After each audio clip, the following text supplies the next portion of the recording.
আসসালামু আলাইকুম। আমি আজকে আপনাদের একটা এগ প্যাটিস দেখাবো, যেটা খুব সহজেই বাসায় বানানো যায়, খেতেও খুব মজা লাগে। চলুন তাহলে শুরু করা যাক। এখানে আমি দুটো ডিম দিয়েই বানাবো। আমি ডিম দুটো আগে পোস্ট করে নেব। ডিমটা খুব ভালোভাবে পোস্ট করে নিতে হবে, যাতে ডিমের কুসুমটা শক্ত হয়। কুসুমটা নরম রাখা যাবে না। একটু লবণ ছিটিয়ে দিলাম। আপনারাও ডিমের কুসুমটা শক্ত করে ডিমটা পোস্ট করে নেবেন।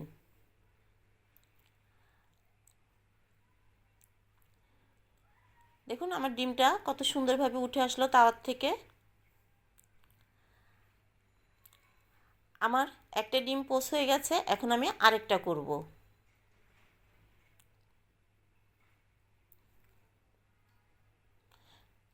মেহমান আসলেও এটা খুব সহজভাবে বানানো যায়।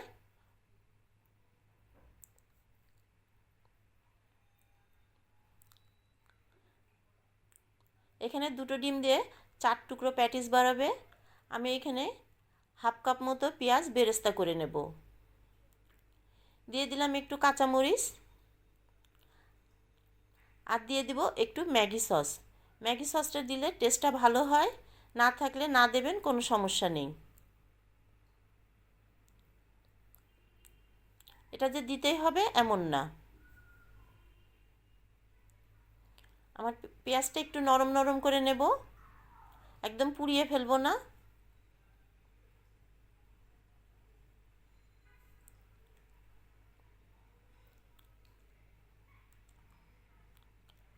অন্যদিকে আমি এখানে নিয়ে নিলাম ময়দা। 2 টেবিল চামচ মতো ময়দা নিয়েছি। পানি দিয়ে একটু লিকুইড করে নেবেন।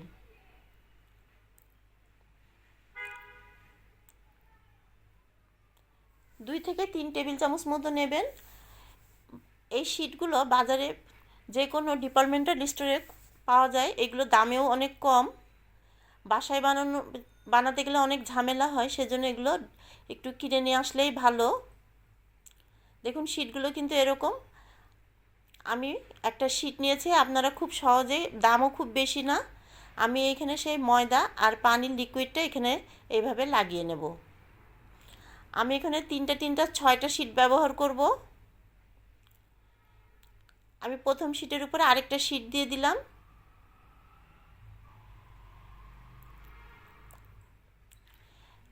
এরকম একটা শিটের ভিতরে কম করে হলেও 35 থেকে 40টা এরকম পাতলা ধরনের শিট থাকে।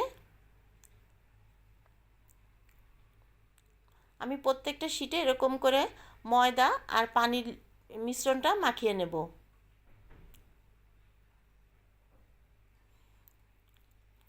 এরপরে ডিম পোস্টটা দিয়ে দিলাম।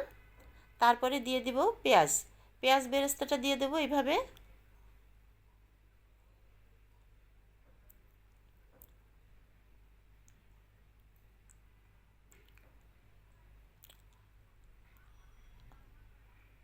সাইডে আমি একটু ময়দার মিশ্রণটা লাগিয়ে নিচ্ছি।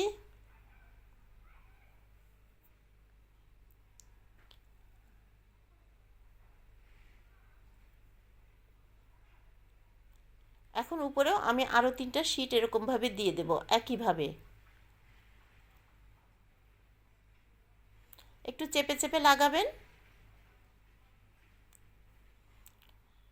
এটা বানানো খুবই সোজা, খেতেও খুব মজা।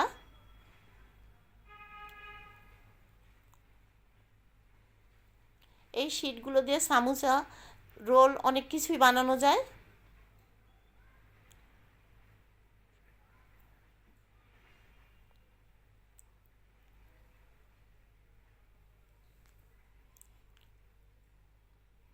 আপনারা এটা 3 কোনা করেও করতে পারেন, সেটাও ভালো হয়। আমি 3 কোনা করেও করেছি, এরকমভাবেও করেছি। 3 কোনাটা আপনাদের আর দেখাতে পারিনি, ভিডিওটা অনেক বড় হয়ে যাবে।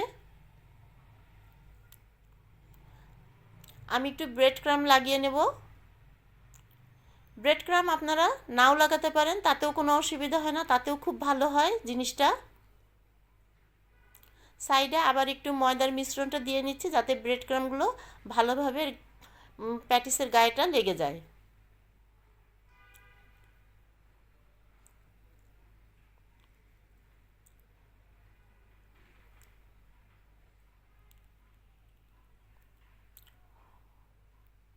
অন্যদিকে আমি কড়াইতে তেল গরম করে নিয়েছি, এখন দিয়ে দিলাম আমার প্যাটিসটা।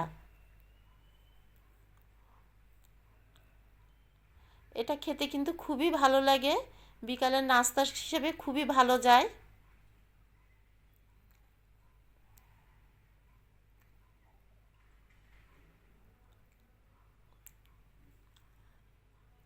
বাসায় অবশ্যই আপনারা একটু ট্রাই করবেন। আমার দুটো প্যাটিসই হয়ে গেছে। রেসিপিটা ভালো লাগলে একটা লাইক, কমেন্ট, সাবস্ক্রাইব করে দেবেন। দেখা হবে পরবর্তী কোনো একটা রেসিপি নিয়ে। আল্লাহ হাফেজ।